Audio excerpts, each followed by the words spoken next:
안녕하세요. 야, 유니티 테크놀로지즈 자panの高橋慶次郎 여러분 안녕하세요. 유니티 테크놀로지스 재팬의 다카하시 케이지로라고 합니다. 이번 세션에서는 유니티 AI를 실제 프로젝트에서 사용한 경험에 대해서 말씀드리겠습니다. 저는 유니티 AI를 실제로 몇몇 게임 프로젝트와 기술 데모 제작에 사용했습니다. 그 과정에서 유니티 AI가 실제 프로젝트 개발에서 어떻게 활용될 수 있는지에 대해 여러 식견을 얻을 수 있었습니다. 오늘은 그 내용을 여러분과 공유드리고자 합니다. それではまずはじめに実際に Unity AI を使用して 그럼 먼저 실제로 유니티 AI를 사용하여 개발한 프로젝트를 순서대로 소개드리겠습니다.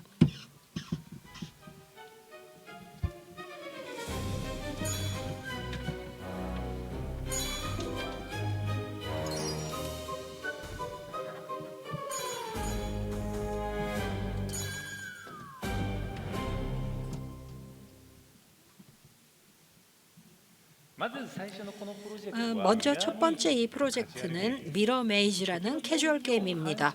적의 공격을 반사해서 이를 공격에 활용하는 방식으로 다소 독특한 시스템을 가진 액션 게임입니다.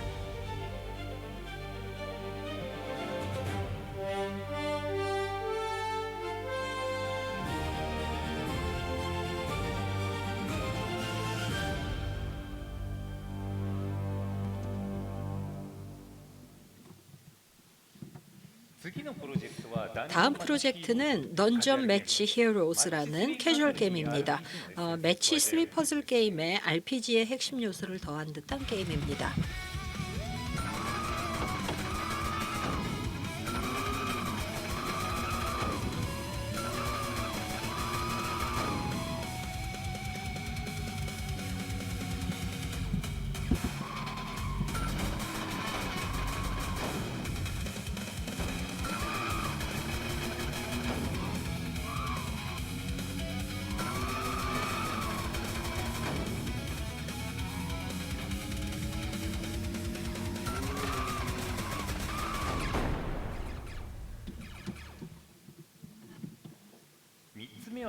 세 번째는 드리프트 메이햄이라 해서 드라이빙 게임과 슈팅 게임이 융합한 것 같은 유형의 게임입니다.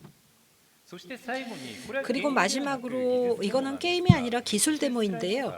메쉬 슬라이서라는 프로젝트입니다. 마우스로 3D 모델을 절단하는 기능을 개발하고 그에 대한 인터랙티브 데모를 제작했습니다. 이러한 프로젝트에 대한 설명을 시작하기 전에 AI 에이전트를 활용한 개발 접근 방식의 분류에 대해서 말씀드리고자 합니다. 왜냐하면 게임 개발에 AI 에이전트를 사용할 때 그 에이전트를 활용하고 작동시키는 방법에 대해서 몇 가지 서로 다른 접근 방식이 있다고 생각하기 때문입니다. 하나는 AI 에이전트와의 대화형 개발 접근 방식이고 또 하나는 AI 에이전트를 독립적으로 장시간 실행시키는 자율적인 개발 접근 방식입니다. 전자는 인간의 개입을 전제로 한 이른바 휴먼 인 더 룹 방식이죠. 그에 대해서 반면 후자는 인간의 개입 요소를 최대한 배제하고 AI 에이전트가 가능한 한 멈추지 않고 계속 작동하도록 하는 것을 목표로 합니다. 최근에는 자율 실행 성능이 뛰어난 프론티어 모델을 사용해서 이러한 자율적 접근 방식으로 얼마나 효율적으로 개발을 진행할 수 있을지가 주목받고 있습니다. 그런데 어쩌면 의견이 좀 갈라질 수 있겠습니다만 제 생각에 실제 게임 개발에서는 대화형 요소를 완전히 없애기는 어렵다고 생각합니다. 이 점은 아마도 여러분들 직관적으로 이해하실 수 있을 텐데요. 게임의 평가는 인간의 감각에 의존하는 부분이 많습니다. 실제로 보거나 만져보지 않으면 좋은지 나쁜지 알 수 없는 부분이죠.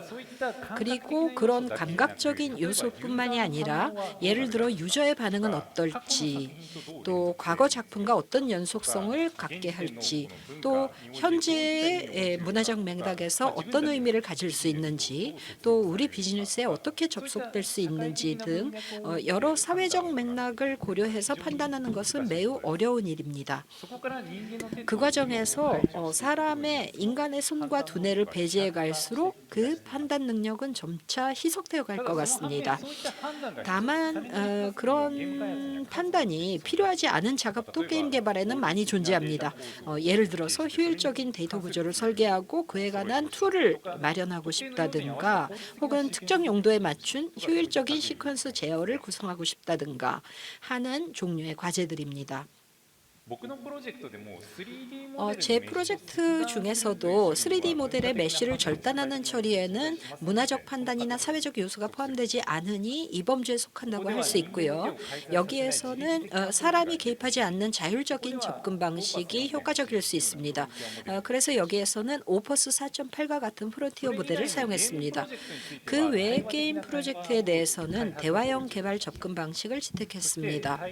그리고 대화를 효율적으로 그러니까 응답성이 좋고 저비용으로 진행하기 위해서 비교적 경량 모델인 유니티 라이트나 유니티 디폴트를 사용했습니다. 이런 분류와 그에 따른 툴이나 모델 선택은 이들 프로젝트에서 의식적으로 진행하게 될 사항이기 때문에 일단 먼저 정리해 두었습니다. 그러면 이제부터는 방금 소개드린 4가지 프로젝트를 순서대로 살펴보겠습니다. 첫 번째가 미러 메이지입니다.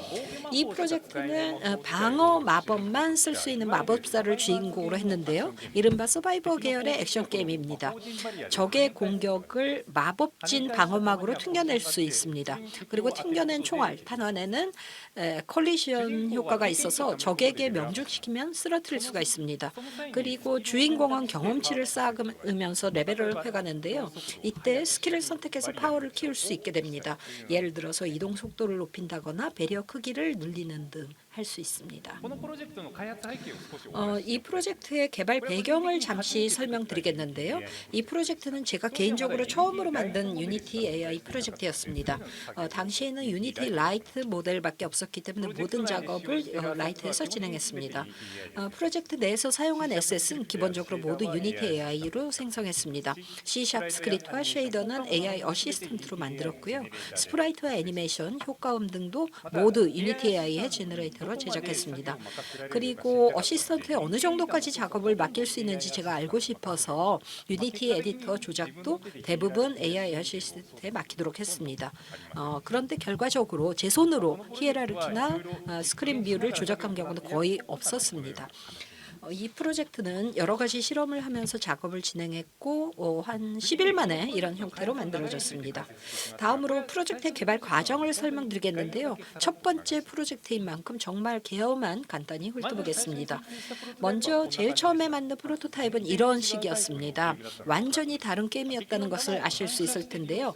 적이 쏘는 탄환을 반사해서 이용한다는 핵심 메커니즘은 같지만 처음에는 SF풍 테마의 2D 슈팅 게임으로 만들었었습니다.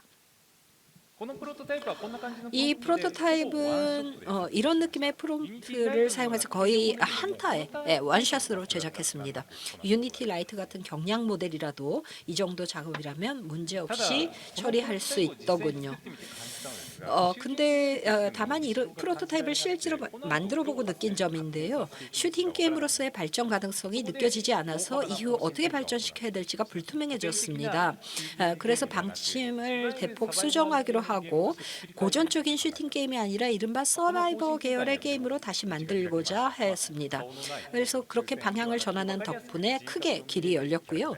얼굴 없는 우주선이 아니라 알기 쉽게 인격이 드러나는 캐릭터로 바꿨습니다. 그리고 이를 통해 방어만 할 수 있다는 점에 서사적인 필연성이 생겨났습니다. 그리고 파워업하는 요소는 RPG적인 성장 요소로 해석할 수 있게 됐습니다. 그래서 이런 큰 방침 전환이 예전 같았으면 정신적 부담이 꽤나 큰 작업일 텐데 AI 주형 게임 개발이라면 그 부담이 상당히 줄어들었습니다. 그래서 이번처럼 초기 프로토타입 단계라면 쉽게 전환이 가능합니다. 이렇게 신속하게 프로토타이핑을 진행하면서 사람의 손으로 평가를 하고 사람의 아이디어를 바탕으로 개선을 거듭해서 우리가 추구하는 내용에 점점 다가가는 접근 방식이 가능하다는 것을 이 프로젝트를 통해 실감할 수 있었습니다. 네, 다음으로 이 프로젝트에서 사용한 레트로 게임풍 효과에 대해서 말씀을 드리도록 하겠습니다. 이 프로젝트에서는 과거에 제가 개발한 키노 8 효과를 사용해서 레트로 게임풍의 외형을 구현했습니다. 왼쪽 이미지가 효과를 적용하지 않았을 때고요. 오른쪽이 효과를 적용한 상태입니다. 사용하는 색의 수와 그 해상도를 낮춘 다음에 디더링을 적용해서 이런 화면을 만들어냈습니다. 이 효과를 넣은 이유에 대해서 말씀을 드리면 사실 레트로 게임풍의 어떤 외형을 만들고 싶었기 때문이 아닙니다. 다른 이유가 있었습니다. 바로 에셋이 가진 정보 밀도의 균일화를 하기 위해서였습니다. 이것은 개인적인 제 생각인데요. 스프라이트 같은 이미지 에셋의 인상을 결정하는 요소 중 하나로서 정보량의 밀도라고 하는 것이 있다고 생각합니다. 예를 들면 그림으로서의 묘사의 세밀도라든가 또는 색채의 깊이와 같은 요소를 이야기하는 것입니다. 이 정보 밀도가 제각각이 되게 되면 이 에셋들이 하나로 통합되어 있는 그런 느낌이 약해집니다. 그러니까 대충 소재를 모아서 잘라붙인 듯한 그런 이미지가 생길 수도 있는 것입니다. 예를 들어서 이 주인공과 적 캐릭터의 스프라이트 그리고 배경 이미지를 나란히 놓아보게 되면 어느 정도 비슷하게 맞추려고 노력은 했지만 그래도 묘사의 밀도라든가 색채의 어떤 사용 방식 이런 부분에 굉장히 큰 편차가 있다는 것을 느끼실 수 있을 것입니다. 이것을 강제적으로 균일화하는 방법으로서 일단 모든 에셋의 정보량을 다 낮춰서 맞추는 방식이 있습니다. 그러니까 밀도가 낮은 쪽에 맞춤으로써 정체가 통합되는 그런 느낌을 만들어내는 것입니다. 이번에 사용한 키노 8 효과는 해상도와 색채 정보를 강제적으로 낮춰서 그러한 효과를 낼 수 있는 것입니다. 단 이것은 품질을 열화시켜서 그러니까 저하시켜서 외형을 통일하는 방식이기 때문에 사실 그렇게 전혀 사용하고 싶지는 않았지만 이번에는 유니티 AI를 처음으로 사용하는 프로젝트였기 때문에 다소 좀 손쉬운 기법에 한번 의존해서 실시를 해보았습니다. 네, 첫 번째 프로젝트에 대한 해설은 이 정도로 하고요. 두 번째 프로젝트에 대해서 말씀드리겠습니다. 던전 매치 히로스에 대해서 말씀드리도록 하겠습니다. 이 프로젝트는 매치 3 퍼즐의 RPG 요소를 더한 캐주얼 게임입니다. 이 그리드는 맨 아랫줄에서만 상호작용이 가능합니다. 그래서 클릭해서 블록을 부술 수가 있는데요. 이렇게 같은 블록을 3개 이상 나란히 맞추게 되면 각 블록이 가진 효과를 발동할 수 있는 시스템입니다. RPG식의 그 성장 요소가 있어서 경험치를 모으면 레벨업합니다. 경험치는 적을 무찌르는 거, 쓰러뜨리는 것뿐만 아니라 열쇠로 보물 상자를 열거나 아니면 많은 블록을 한꺼번에 제거해도 얻을 수가 있는 것입니다. 적은 점차 강해지기 때문에 경험치를 효율적으로 획득하지 못하면 플레이가 점점 어려워지는 그런 구성으로 만들어져 있습니다. 개발 배경에 대해서 말씀드리도록 하겠습니다. 이전 프로젝트를 통해서 유니티 AI의 사용법을 대충 익혔기 때문에 이번 프로젝트에서는 게임으로서 좀 더 본격적인 완성도를 높여가고자 했습니다. 규모가 큰 게임을 만들 그런 여유가 저희에게는 없었기 때문에 일단 버티컬 슬라이스 방식으로 범위를 한정하면서도 완성 수준의 품질을 좀 더 높여보겠다 하는 것을 목표로 했습니다. 그 목적에 맞춰서 게임 내용도 실험적인 내용이 아니라 실험적인 아이디어가 아니라 이미 존재할 법한 그런 전형적인 형태를 일부러 선택했습니다. 그러니까 지금까지 수작업으로 만들어왔던 종류의 게임을 AI 에이전트로 사용해서 일부러 해도 제대로 만들 수 있는지 하는 것을 확인해보고 싶었던 것입니다. 이 단계에서도 아직 유니티 라이트 모델밖에 존재를 하지 않았었습니다. 그래서 모든 작업을 유니티 라이트로 사용을 했습니다. 이전 프로젝트와 마찬가지로 모든 에셋은 제너레이터로 생성했습니다. 이번에는 약 2주일 만에 완성을 시켰습니다. 네, 다음으로 이 프로젝트의 개발 과정에 대해서 설명드리도록 하겠습니다. 이 그림은 개발의 타임라인을 대략적으로 시각화한 것입니다. 먼저 긴 프롬프트를 사용해서 원샷으로 퍼즐 부분의 프로토타입을 만들었습니다. 처음부터 RPG랑 결합된 형태로 시작한 것이 아니라 처음에는 퍼즐 게임으로서 먼저 성립하는지 하는 것을 검증한 것입니다. 여기에서는 AI 어시스턴트의 플랜 모드를 사용해서 플랜 도큐멘트를 먼저 작성을 하고 그 계획에 따라서 실행하는 흐름으로 작업을 시작했습니다. 그 이후에는 짧은 프롬프트를 반복하면서 점진적으로 개선을 실시했습니다. 그리고 퍼즐 게임 부분이 어느 정도 완성된 이후에 그 다음으로 RPG 부분의 프로토타입을 만들었습니다.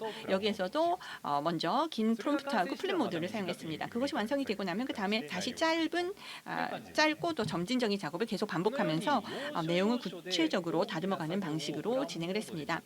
이처럼 중요한 요소에서 큰 작업을 플랜 모드로 실행하고 그 밖의 부분에 대해서는 세밀하고 점진적인 작업을 반복하는 스타일로 개발을 진행했습니다. 그 당시에는 유니티 라이트 모델밖에 라이트 모델만 사용할 수가 있었기 때문에 모든 작업을 유니티 라이트로 수행을 했습니다. 지금이라면 큰 작업은 유니티 디폴트나 유니티 울트라를 사용하고 그 상세 세부 작업은 유니티 라이트를 사용하는 식으로 구분해서 사용하는 것이 좋을 수도 있습니다. 예를 들어보도록 하겠습니다. 먼저 처음 퍼즐 부분에 대해서 말씀을 드리도록 하겠습니다. 시간이 한정돼 있기 때문에 자세히 말씀드리는 것은 좀 어려울 것 같고요. 개략적인 부분으로 문장 이 정도를 저희가 활용을 해서 프로토타입을 만들었다고 이해를 해주시면 될 것 같습니다. 그 다음은 RPG 요소의 프로토타입을 만들 때의 프롬프트입니다. 내용이 굉장히 깁니다. 필요한 요소는 열거를 해두었지만 구체적인 구현 방법까지는 지정하지 않았습니다. 그 다음 페이지도 계속 이어져서 나오게 됩니다. 네, 그 다음에도 이어집니다.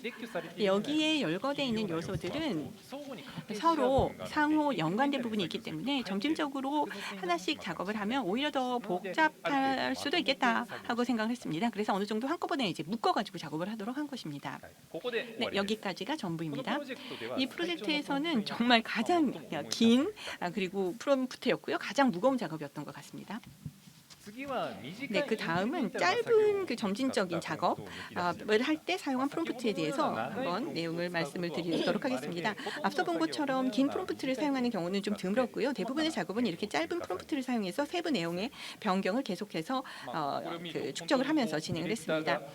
이렇게 보면은 정말 디렉터가 프로그래머나 아티스트 뒤에 붙어서 구두로 지시하는 것 같은 그런 느낌을 받습니다. 게임 개발 현장에서 정말 이런 모습을 자주 볼 수 있는데요. 그것과 좀 비슷한 작업을 우리가 했다고 생각을 했습니다.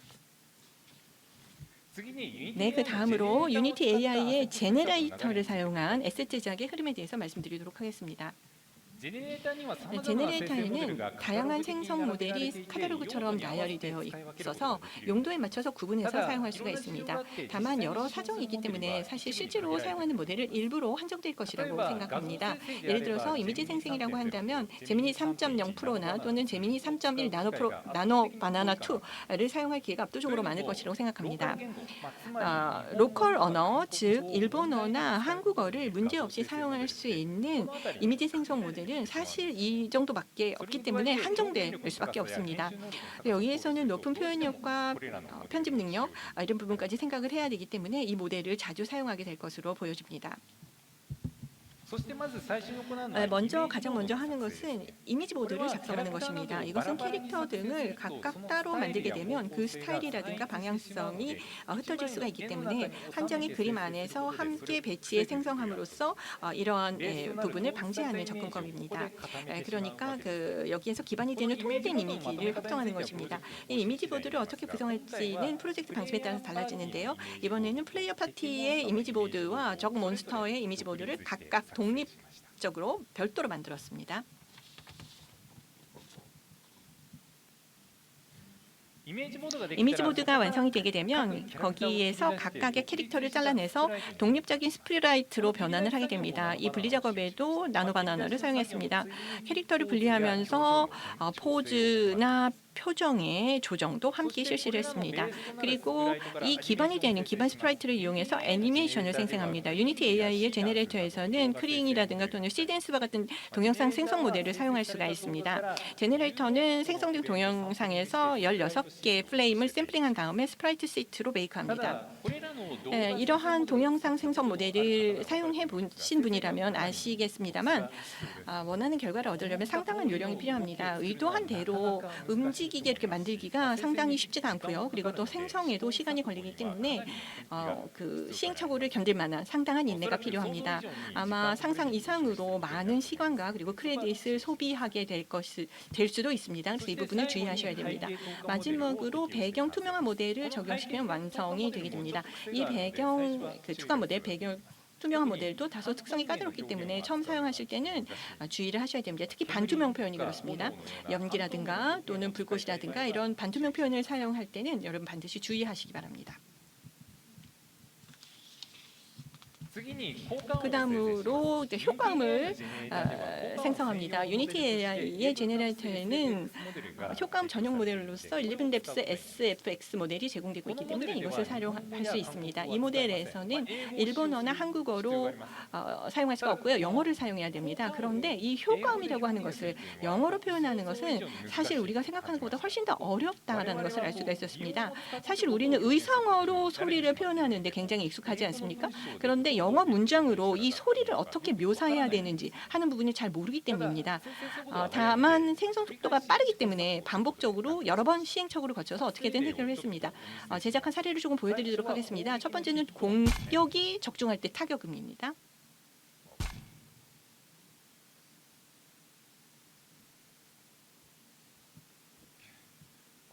이것은 프레시 임팩트 히트 사운드 펀치 앤 헤비라고 하는 프롬프트로 생성을 한 것입니다. 그 다음은 마법 공격이 적중했을 때 소리입니다.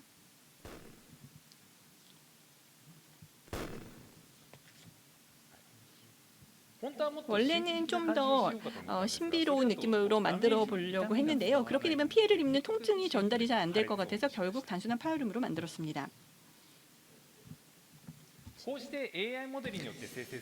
이렇게 해서 AI 모델을 통해서 만들어진 생성 모델을 そのままでも使えないことはないんですが、調整が難しくなる可能性があります。 이렇게 해서 AI 모델로 생성된 오디오 클립에는 불필요한 무음 부분이 포함되어 있거나 음량이 너무 작은 경우가 있습니다. 그대로 두면 사용할 수 없지는 않지만 조정하기가 어려질 가능성이 있습니다. 그래서 이러한 오디오 클립 사용 편차를 자동으로 보정하는 툴을 만들었고요. 그게 오디오 테일러 패키지입니다. AI 모델로 생성한 효과음을 사용할 때 편리한 툴이라고 생각하니 한번 꼭 활용해 보시면 좋겠습니다. 이 프로젝트에서 파티클 이펙트도 AI 어시스턴트를 사용해서 제작했는데요. 매우 정교한 움직임이나 특수한 이펙트를 만들기는 어렵지만 아주 일반적인 움직임의 파티클 이펙트라면 충분히 구현할 수 있습니다.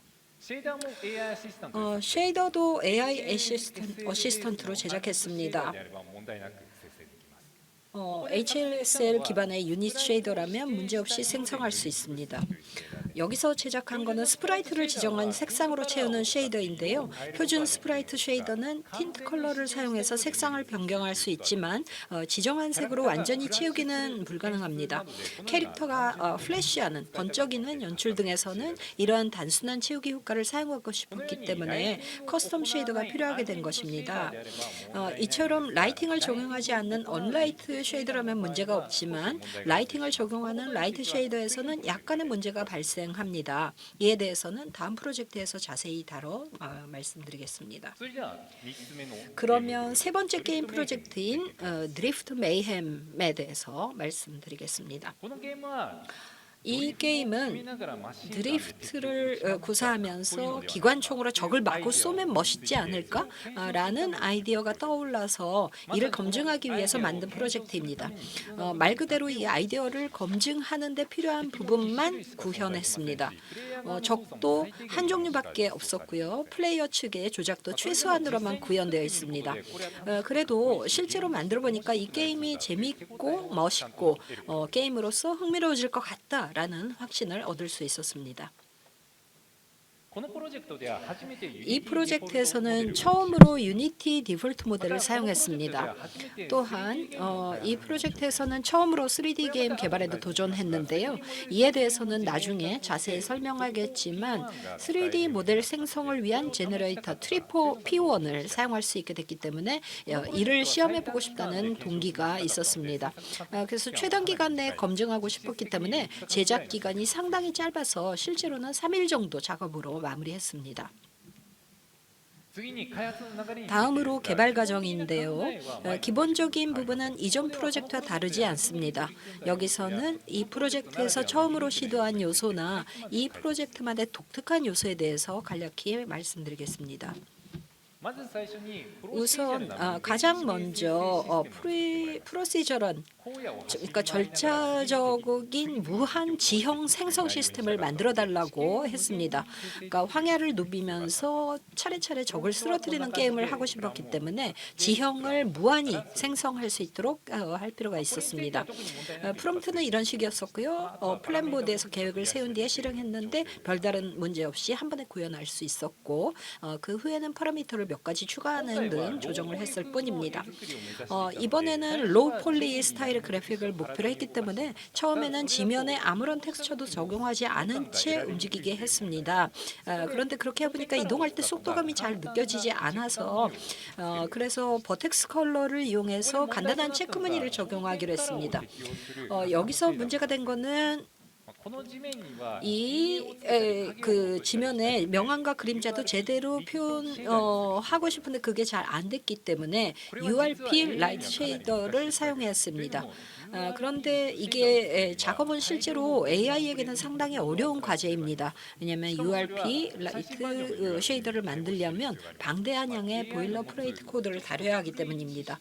그리고 그 코드도 최신 버전의 URP를 지원해야 하는데 AI가 가지고 있는 다소 오래된 지식으로는 이를 완전히 올바르게 구현하기가 어려울 수도 있습니다.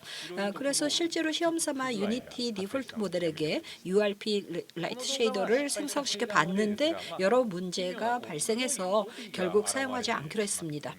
지금 보시는 영상이 그 실패한 쉐이더의 예인데요. 화면에 이상한 검은 띠가 나타나는 것을 볼 수 있을 텐데요. 아마도 섀도우 캐스케이드 경계가 잘못 처리된 것이 원인인 것 같습니다. 이번에는 구현하고 싶은 내용이 매우 간단했기 때문에 무리하지 않고 쉐이더 그래프를 수동으로 작성해서 해결했습니다. 보시는 것처럼 이 정도로 간단한 쉐이더입니다. 이처럼 제 경우에는 쉐이더 내용이 아주 간단해서 수작업으로 해결할 수 있었지만 복잡한 쉐이더를 AI로 만들고 싶을 때는 어떻게 해야 할지 실은 유니티 6.5 이후 버전이라면 간편한 해결 방법이 있습니다. 그게 바로 쉐이더 펑션 리플렉션 API입니다. 이는 HLSL 쉐이더에 코멘트 형태로 리플렉션 정보를 삽입하는 방식이고요. 이를 통해 HLSL 쉐이더 함수를 쉐이더 그래프의 커스텀 노드로 직접 사용할 수 있게 됩니다. 이를 활용하면은 복잡한 쉐이더 코드는 AI가 작성하게 하고 쉐이더의 입출력, 연결은 쉐이더 그래프상에서 수행하는 식으로 업무를 분담할 수 있게 되는 거죠. 물론 향후에는 쉐이더 그래프의 연동도 자동화하고 싶지만 일단 현재로서는 이런 방식을 지탱할 수 있게 됐습니다. 다음으로 차량 주행 동작을 세밀하게 다듬었습니다. 사실 AI 에이전트는 초기 프로토타입 단계에서 유사 물리, 이른바 아케이드 스타일의 동작을 구현해 왔습니다. 바퀴 시뮬레이션을 수행하지 않고 하나의 리지드 바디만으로 차량 움직임을 흉내내는 표현 방식입니다. 이거는 실제로 영리한 선택이었던 것 같습니다. 이번처럼 현실감을 중시하지 않는 콘텐츠에서 비현실적인 드리프트 동작 등이 콘셉트에 포함될 경우 합리성이 있는 판단이라고 생각합니다. 일반적으로는 보자면 유사 물리 방식이 제어의 자유도가 더 높고 조종하기도 쉬우니까요. 다만 유사 물리 방식을 선택하다 보니까 바퀴의 서스펜션이 전혀 움직이지 않아서 지면 요철에 걸리기 쉬운 그런 문제가 생겼습니다. 또 제 생각에는 이런 게임에서 물리 동작을 사용했을 때 나타나는 파격적인 움직임에도 그 재미라든가 놀이의 여지가 있다고 생각합니다. 그래서 여기서는 일부러 의도적으로 리얼한 물리 동작을 사용하게 AI 에이전트에게 지시해서 다시 만들었습니다. 그래서 이런 식으로 AI가 합리적인 선택을 해주긴 하는데 현실 문제로서 이러면 안 되겠는데 라고 느낄 때가 가끔 있어서 이 물리동작 문제는 프로젝트의 상징적인 사건이었다는 의미에서 소개드렸습니다. 다음으로 이 프로젝트의 핵심이 되는 드리프트 동작을 구현하게 됩니다. 락온한 적을 향해서 슬라이드해 나가는 듯한 동작을 구현하는 것인데요. 일단은 아무런 지시 없이 AI 에이전트에게 맡겨서 만들어보게 했더니 이런 결과가 나왔습니다. 일단 그럴듯한 동작이긴 합니다만 적을 락온하고 있다는 느낌이 조금 약하지 않나 하는 느낌이었습니다. 조금 더 강력하게 슬라이드하면서 그럼에도 불구하고 적을 계속 조준하는 그런 강렬함이 필요하다고 생각했습니다. 그래서 다음에는 더 명확히 지시를 해서 개선해 보기로 했습니다. 아이디어는 컨피규러블 조인트를 사용해서 적과 차체를 묶어버리는 겁니다. 알기 쉽게 말하자면 적과 자신을 밧줄로 묶어서 크게 돌면서 스윙하는 듯한 움직임을 만드는 느낌에서 조금 억지스러울지 모르겠지만 간단한 해결책이 되었습니다. 근데 이 방법은 제어가 쉬운 반면에 차량이 꽉 고정된 듯한 느낌이 나오기 때문에 움직임이 좀 부자연스러워지기가 쉽습니다. 이 테스트 영상에서도 움직임이 약간 경직된 느낌이 있네요. 근데 하지만 이런 부분은 세밀한 조정과 연출에 따라 어떻게든 개선할 수 있는 문제고요. 여기서도 아까 마찬가지로 AI가 균형 잡힌 결과를 만들어주긴 하지만 그에 대해서 인간이 조금 더 과감하게 처리하도록 조언하는 구도입니다. 그 후에 반복적으로 조정해서 최종적으로 완성된 게 이 드리프트 동작입니다. 기본적 구조와 기본 구조는 이전 페이지 버전하고 거의 다르지 않지만 조정과 연출에 따라서 보이는 모습이 크게 달라진다는 것을 알 수 있습니다. 네, 그 다음에 드리프트 메이햄에서의 에셋 제작 과정에서 이전 프로젝트와 다른 부분이 있었기 때문에 이 부분을 소개해 드리도록 하겠습니다. 이 프로젝트에서는 3D 생성 모델을 트리플 P1 모델을 사용했습니다. 프로젝트를 시작하기 조금 전에 사용할 수 있게 되었기 때문에 곧바로 적용해 보았습니다. 트리플 P1은 다른 범용 3D 생성 모델과 비교해 봤을 때 게임 개발에 최적화된 특성을 여러 개 가지고 있습니다. 트레이닝 수의 상한을 설정할 수 있고요. 그리고 또 비교적 깔끔한 토폴로지 메쉬를 생성할 수 있습니다. 출력 형식으로는 GLTF의 그 바이너리 형식인 GLB를 사용하고요. 유니티에서는 GLT First 패키지를 사용해서 임포트했습니다. GLB 형식을 사용하는 것은 텍스처 파일을 텍스처 데이터를 파일 안에 포함할 수 있기 때문입니다. 이를 통해서 트리플 P1에서 텍스처와 매트리얼까지 하나의 그 GLB 파일로 출력할 수 있습니다. 트리플 P1은 입력 이미지가 필요하기 때문에 먼저 이미지 보드를 만듭니다. 이것은 일반적인 스프라이트를 만들 때와 마찬가지로 나노바나나와 같은 이미지 생성 모델을 사용합니다. 그 다음 파츠 분해를 하게 되는데요. 이 차량 바디에는 지붕 위에 포탑이 있었고 타이어도 각각 독립적으로 회전해야 되기 때문에 이 파츠들을 각각 별도의 독립된 이미지로 분리를 합니다. 이 분리 작업에도 나노바나나처럼 편집 기능이 있는 이미지 생성 모델을 사용합니다. 네, 마지막으로 각 모델을 트리플 P1으로 생성을 하게 됩니다. 이렇게 생성된 GLB 파일을 유니티에서 사용할 때 한 가지 주의해야 될 점이 있습니다. 그것은 파일에 포함된 텍스처가 고해상도 비압축 텍스처라는 것입니다. 예를 들어서 차량 바디 텍스처는 컬러 텍스처만 21.3 메가바이트를 사용을 합니다. 이는 메모리를 불필요하게 많이 소비할 뿐만 아니라 배포하는 그 어플리케이션의 크기도 너무 커지게 합니다. 특히 웹브라우저 게임에서는 애플리케이션 크기가 중요하기 때문에 무시할 수 없는 문제입니다. 그래서 이 인풋 설정의 그 오버라이드를 하기 위한 도구를 만들었습니다. GLT 트윅스라고 하는 패키지입니다. 이 도구는 GLT 페스트의 애드온으로 작용을 하며 텍스트를 임포트할 때 설정 변경할 수 있습니다. 예를 들어서 이를 통해서 이미지 크기를 축소하거나 텍스처 압축에 활용을 할 수가 있습니다. 여기서 보시게 되면 원래 21.3 메가바이트였는데 0.7로 줄일 수가 있었습니다. 그래서 빌드 크기를 크게 줄일 수 있기 때문에 꼭 한번 활용해 보시길 바랍니다. 또 한 가지 최근 가능하게 된 모델로서 리리아 3 음악 생성 모델이 있습니다. 지금까지 제대로 된 음악을 생성할 수 있는 그런 모델이 없었는데 이 모델 덕분에 마침내 BGM 같은 음악을 만들 수 있게 되었습니다. 근데 곡의 전개에 다소 좀 어색함이 있거나 단조로움이 두드러지는 경우가 있는데요. 대단한 명곡을 만들어낼 수 있는 수준은 아니라고 생각하는 편이 좋습니다.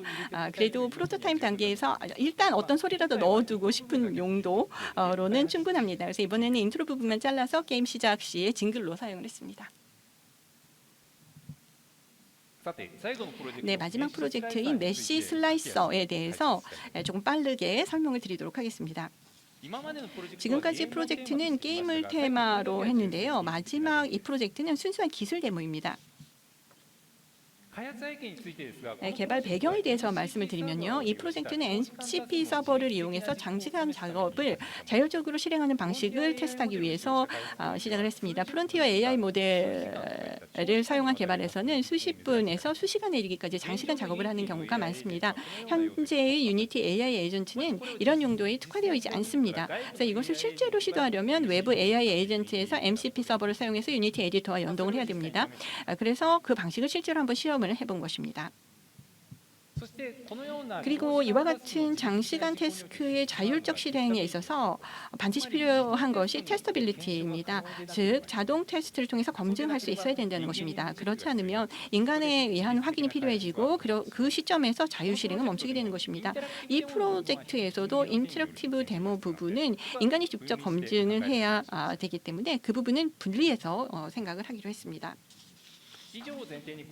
이러한 전제를 바탕으로 해서 이 프로젝트의 구성 요소를 설명하도록 하겠습니다. 먼저 메시 슬라이서의 클래스가 있습니다. 이 클래스는 메시 절단 기능을 제공하는 것입니다. 테스트 러너를 이용한 자동 테스트가 마련되어 있기 때문에 동작 검증까지 AI 에이전트가 자율적으로 수행할 수가 있습니다. 그리고 이 부분은 MCP 서버와 오퍼스 4.8을 이용해서 장시간 작업을 자율적으로 개발하도록 했습니다. 그 이후에 이 기능을 활용한 인터랙티브 데모로서 슬라이싱 데모라고 하는 씬을 AI 어시스턴트로 만들었습니다.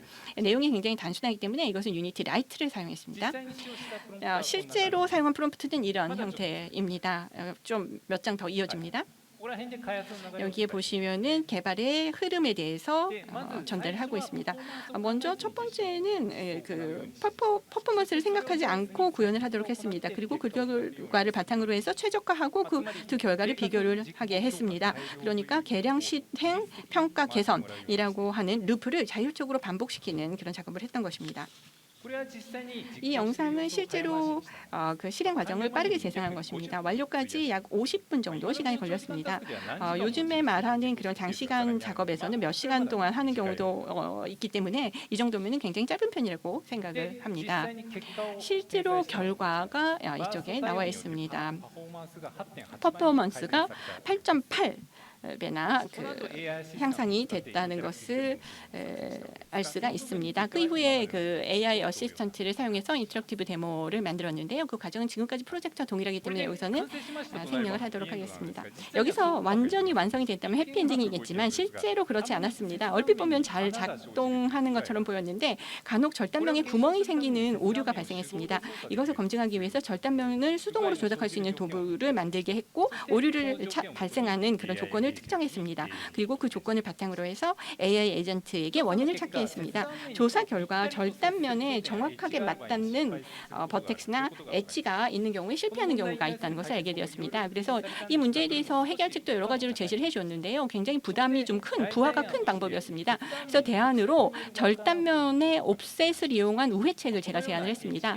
이러한 엣지 케이스를 감지하게 되면 절단면을 조금 이동시켜서 문제를 회피하는 방식입니다. 게임 용도라면 이 정도의 타협은 어느 정도 허용할 수 있는 정도였습니다. 이 워크어라운드 우회책은 즉각적인 효과가 있었고 앞서서 그 영상에서 보여드린 것처럼 안정적인 동작을 얻을 수가 있었습니다. 네, 마지막 부분을 제가 굉장히 빠르게 진행을 했는데요. 지금까지 4개 프로젝트에 대해서 말씀을 드렸습니다. AI 기술은 발전 속도가 매우 빠르고 상황도 시시각각 변하고 있다고 생각합니다. 제가 이 자료를 준비하는 동안에도 정말 많은 변화가 있었고 또 앞으로도 이 변화는 계속될 것입니다. 이것이 정답이다라고 하는 확고한 답은 존재하지 않고요. 그리고 자주 자기의 생각을 갱신해야 될 필요가 있다고 생각합니다. 이러한 변화에 대응하기 위해서는 모두가 각자의 생각을 서로 공유하는 것이 상당히 중요하다고 생각합니다. 앞으로 여러분들도 여러분들의 생각을 다양한 채널을 통해서 꼭 공유해 주시기 바랍니다. 이상으로 제 세션을 마치도록 하겠습니다. 경청해 주셔서 감사합니다.